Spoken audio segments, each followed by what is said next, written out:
ایک اللہ والے قبرستان سے گزر رہے تھے کہ اس کو قرآن کی تلاوت سنائی دی۔ اس نے ارد گرد نظر دوڑائی لیکن کوئی دکھائی نہ دیا۔ تلاوت کی آواز مسلسل آ رہی تھی۔ اللہ نے اس بزرگ یہ منشق کیا تو اس نے دیکھا کہ پاس ہی ایک قبر والے میں ایک مردہ انسان قبر کی تلاوت کر رہا ہے۔ اس بزرگ نے اس کو السلام علیکم کہا تو مردے نے سر اٹھا کر وعلیکم السلام کہا۔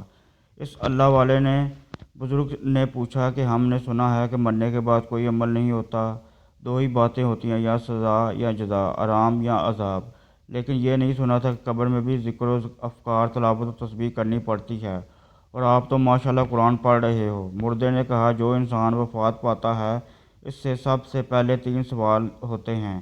اگر وہ ان 3 سوالوں کے جوابات دینے میں کامیاب ہو جاتا ہے تو اس کو کہا جاتا ہے کہ تم قبر میں اپنا وقت قیامت کے دن کے انتظار میں گزارنا ہے۔ جب تم دنیا والے یہاں پہنچ جائیں گے تو قیامت قائم کر دی جائے گی۔ یہ قبر تمہاری آخری رحم گاہ ہے۔ یہاں قبر میں اگر تمہارے پاس کوئی مشغلہ یا مصروفیت نہیں ہوگی تو تم یہاں اکتا جاؤ گے۔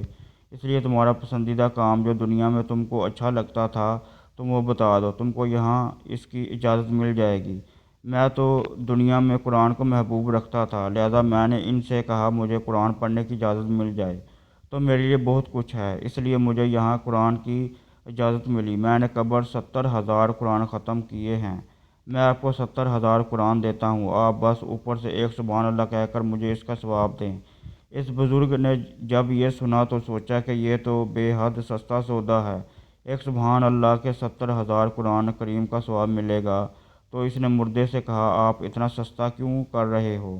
مردے نے کہا تم جہاں سے باتیں کر رہے ہو وہ دنیا ہے، دنیا میں سبحان اللہ کہنے کا بڑا ثواب ہے، میں جہاں ہوں اس کو آخرت کہتے ہیں، یہاں 70,000 قرآن کریم کا ایک سبحان اللہ کے برابر ثواب نہیں۔ اس وقت ہم دنیا میں ہیں، آئیں اور اس وقت سے فائدہ اٹھائیں۔ کامنٹس میں دوبارہ سبحان اللہ لکھیں اور اس کا ثواب کسی اپنے کو بھیج دیں۔